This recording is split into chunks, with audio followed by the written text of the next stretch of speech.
पीयूष राय जी के पास आना चाहता हूं, एक सेकंड, मेरा निवेदन है, मैं चाहता हूं अब्बास जी जरा आप सुनिए। पीयूष राय जी मेरे साथ जुड़ रहे हैं, कृष्णानंद राय जी के पुत्र हैं। पीयूष राय जी, पूरा देश आज आपके साथ में है, पूरा देश आज आपके साथ में है।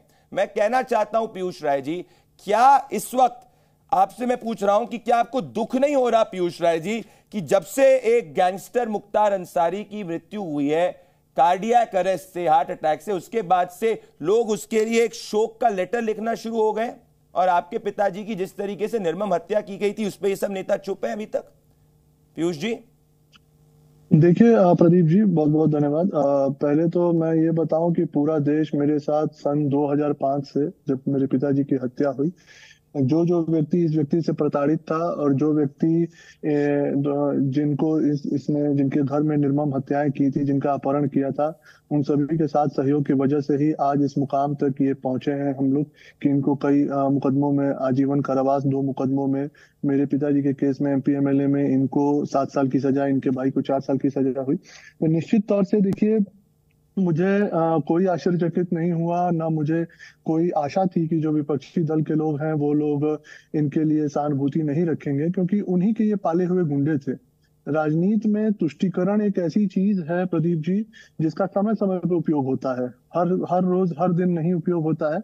आज चुनावी माहौल है, तुष्टीकरण की राजनीति करना उनका पेशा है, और जिस कम्युनिटी से वो बिलोंग करते हैं, वोट बैंक की राजनीति नहीं करेंगे तो ये लोग कभी चुनाव लड़ भी नहीं पाएंगे, और उनके रग रग में तुष्टीकरण बचा हुआ है।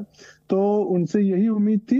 मेरे पिता को लेके ये लोग न कभी किसी न्यायिक जांच की मांग किया, ना मेरे पिताजी के हत्या के बाद किसी तरीके से उस समय तत्कालीन मुख्यमंत्री स्वर्गीय मुलायम सिंह यादव जी थे, न्यायिक जांच भी नहीं दिया, ना सीबीआई जांच के लिए किया। सब कुछ मुझे न्यायिक प्रक्रिया से होके कोर्ट के माध्यम से मिला, और मैं ये लड़ाई लड़ा।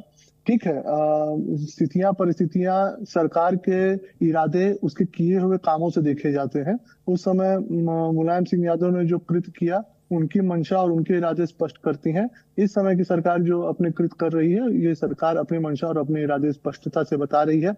जो न्यायिक मांग उन लोगों ने, उनके परिवार ने मांगी थी, वो न्यायिक जांच के आदेश कर दिए गए हैं।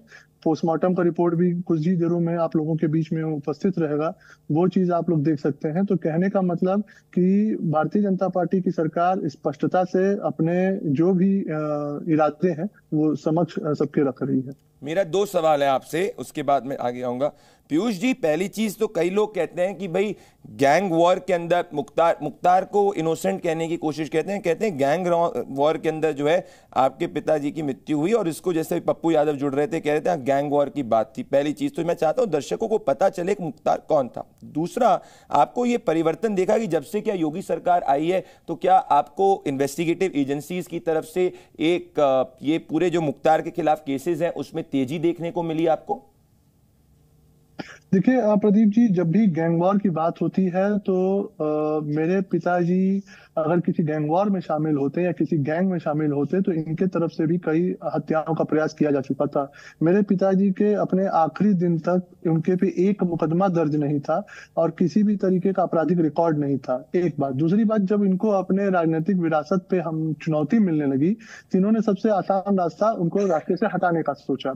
रही बात जहां तक आप कह रहे हैं कि इन लोगों के स्वभाव पे, कि इन लोगों के राजनीतिकरण पे अगर मैं बात करूं, तो इन लोगों का एजेंडा सेट है। अगर ये तुष्टीकरण ना करें, अगर ये वोट बैंक की राजनीति ना करें, तो ये कहीं से भी चुनाव में या किसी परिस्थिति में नहीं लड़ सकते हैं। आज पूरे देश में आचार संहिता लगा हुआ है, लोकसभा के चुनाव नजदीक हैं, तो इनको आज मुख्तार अंसारी केवल इनके लिए मोहरा अपने तुष्टीकरण के लिए है और किसी चीज के लिए क्या नहीं। योगी सरकार के बाद में आपको इन्वेस्टिगेशन में तेजी देखने को मिली थी मुख्तार के केसेस में? बिल्कुल। मैं ये बात तो मानता हूं कि जब इससे 2017 से पूर्व में समाजवादी पार्टी की सरकार हो, चाहे बसपा की सरकार हो, चाहे कांग्रेस की सरकार रही हो प्रदेश में, इन लोगों ने जिन गुंडों को पाल के आज माफिया बना दिया, 2017 के बाद वही जीरो टॉलरेंस की नीति रही है आदरणीय महाराज, पूजनीय महाराज योगी आदित्यनाथ जी की, जो ऐसे अपराधियों के खिलाफ सबसे कठोरतम कार्रवाई करती आई, और जिसका नतीजा रहा कि इनको मेरे ही पिताजी के केस में एमपी एमएलए कोर्ट ने 7 साल की सजा सुनाई, और इनके भाई को, जो मौजूदा सांसद थे,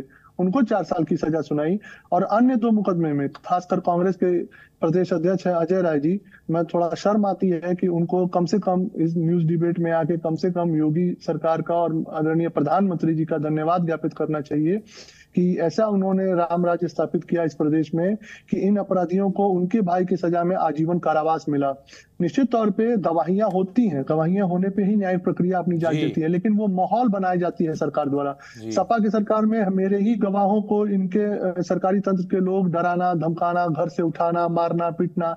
यही जब योगी सरकार आई तो किसी गवाह को न धमकाना, न उनको मारना, न पीटना, उनको सुरक्षा मुहैया कराया गया। यहाँ तक कि अजय राय जी को भी सुरक्षा दिया गया कि आप जाके अपनी गवाही करवाइए और अपने न्यायिक प्रक्रिया में सहयोग करिए। तो कम से कम इतना बनता है कि हम राजनीति के स्तर से ऊपर उठ के जो समाज के ऐसे हानिकारक लोग हैं, जो समाज के सामाजिकता को नष्ट कर रहे हैं, उनके खिलाफ निडर से होकर बोलना चाहिए कि ऐसे लोगों के खिलाफ कठोरतम कार्रवाई होती है। बिल्कुल पीयूष जी, आप मेरे साथ में जुड़े, बहुत बहुत धन्यवाद।